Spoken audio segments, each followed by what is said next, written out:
Tapi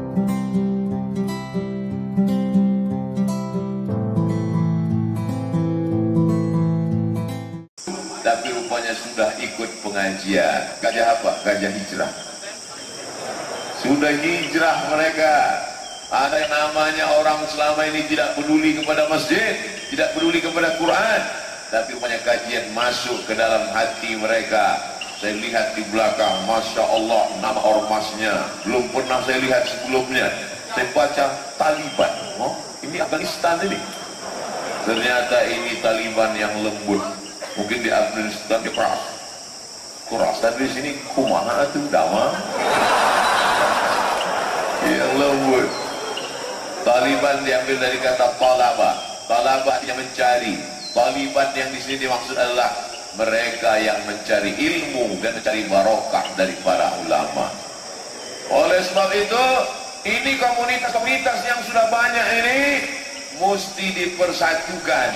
Dan alhamdulillah di antara yang mempersatukannya, yang menjemput saya dari airport, yang membawa kemudian kajian petang tadi sampailah ke Masjid Agung ini, di antaranya adalah salah satu yang mengayomi disebut dengan, dulu kalau kami di Mesir itu nilai paling rendah, paling bawah namanya makbul. Makanya kalau orang nilainya makbul disebut gak bisa S2. Makbul apa? Makbul indallah. Tapi ada yang lebih tinggi daripada makbul, namanya jayyid, bagus. Ada yang lebih tinggi daripada jayyid, namanya jayyid jiddan. Tapi ada yang lebih tinggi daripada jayyid jiddan, mumtaz. Jadi ada satu komunitas mumtaz. Dulu kami waktu di Riau, saya anak Riau, tidak ada yang mumtaz. Ternyata mumtaz sudah ngumpul di Tasikmalaya semua.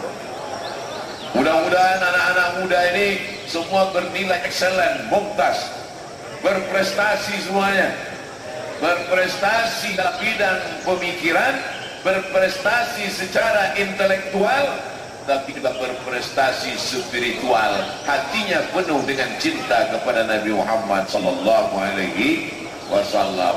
Salatullah salamullah ala taha rasulillah.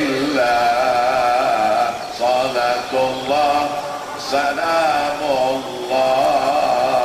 ala yasin habibillah. Tawassalna bismillah wa bil hadi rasulillah wa kulli mujahidin lillah bi ahlil badri ya Allah. Kenapa Ustaz Somad tiba-tiba berselawat? Karena saya lihat ada yang nyebar kantong. Biasa orang kalau nyebar kantong hatinya tertutup. Maka untuk membuka hati itu dengan solawat. Kalau udah dengan solawat hatinya nggak terbuka juga, kita kasih martil. Oh tidak, kita tidak dengan kekerasan, tapi dengan kelebutan. Tala'al badru alaina min saniyatil wada wajabat syukru alaina mada'a lillah tidak ayyuhal mab'usu fina ji'ta bil amril muqa ji'ta syarraftal madinah marhaban ya khairada.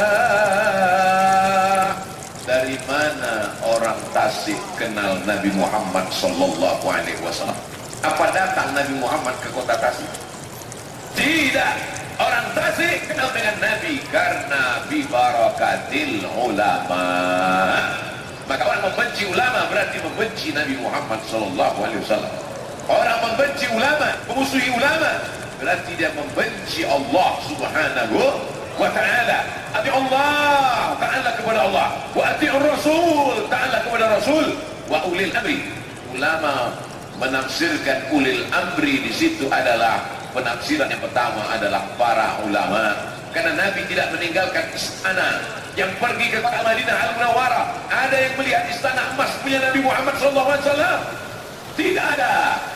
Nabi tidak meninggalkan kursi dari permata. Nabi meninggalkan replika tempat tidur, menetes air mata kita melihat tempat tidur Nabi dengan kesederhanaan. Diberikan dia kasur empuk, apa kata Nabi? Tidak layak bagimu. Disiapkan tempat tidur dibuat dari anyaman kulit korma, batang korma, pelepah korma. Menetes mata jamaah melihat itu semua. Betapa rendahnya diri dia di hadapan manusia. Man tawadha'a lillah, siapa yang merendahkan dirinya di hadapan Allah, maka Allah angkat derajatnya. Maka hari ini kita boleh sedih karena tidak berjumpa dengan Nabi, tapi kita masih punya ulama. Maka Tasik Malaya, negeri 1000 santri, negeri 1000 pesantren, kita pertahankan sampai hari kiamat insyaallah. Takbir. Yang punya tanah wakafkan, serahkan kepada alim ulama. Malam ini banyak alumni Al-Azhar ke Mesir, datangkan kepada mereka, saya mau serahkan tanah wakaf saya. Setuju? Yang bilang setuju nggak punya tanah. Jangan tersinggung, Ustaz Somad cuma bergurau saja. Tanahmu sejauh mata memandang, tanahmu beratus hektar. Begitu engkau mati, adakah yang mati bawa surat tanah? Itu apa mati bawa surat tanah?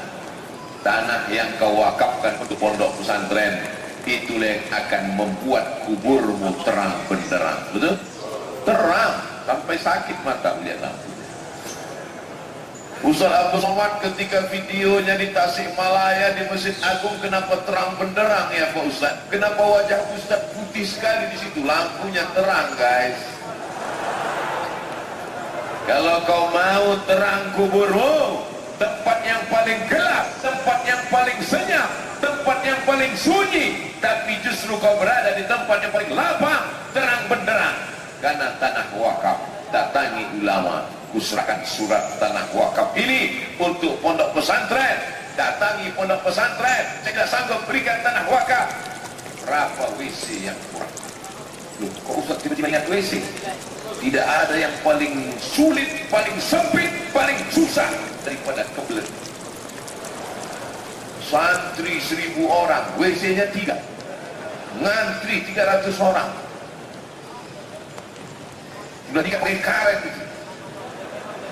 Oleh sebab itu datangi pondok pesantren, perhatikan tangan anak-anak yang kudisan. Kenapa? Karena airnya lubutan, karena banyak penyakit. Berikan sumur bor. Ya Rasulullah, ummi matat, ibu saya mati, ibu saya meninggal dunia. Apa atasaddaqu anha? Kalau saya bersedekah, apakah pahalanya sampai untuk almarhumah? Kata Nabi, tasaddaq, bersedekahlah, pahalanya sampai untuk almarhumah ibu. Ayu sedekah afdal? Apa sedekah yang paling afdal? Apa sedekah yang paling bagus? Nabi menjawab, saqiyul ma, memberikan air minum. 1 gelas kau berikan, mengalir. Kalau sedekahnya segini, insya Allah mengalir 600 ml 60 menit. Tapi kalau sedekahnya 1 sumur bor, sampai hari kiamat tetap mengalir. Anak-anak santri akan berwudu, anak-anak santri akan mandi, anak-anak santri akan mengaji, anak-anak santri akan sholat. Mereka minum, mengalir terang benderang kuburmu, lapang barzahmu, tetesan embun di tengah gurun pasir yang panas. Mau? Kirimkan ke nomor rekening berikut ini. Tapi kadang niat baik kita dimanfaatkan oleh tukang tipu-tipu. Mudah-mudahan yang tukang tipu dapat hidayah. Jangan doakan yang gak baik. Kadang ada orang mudah-mudahan yang kena tipu matinya ditabrak truk. Jangan. Kita doakan. Memangnya kalau dia tabrak truk selesai masalah? Enggak. Mudah-mudahan dia dapat hidayah. Mudah-mudahan anak cucunya soleh-solehah, sehingga menjadi penerang umat di tengah kegelapan. Sayangi ulama, cintai ulama. Alhamdulillah malam ini di tengah keterbatasan, di tengah kesulitan, di tengah penyakit,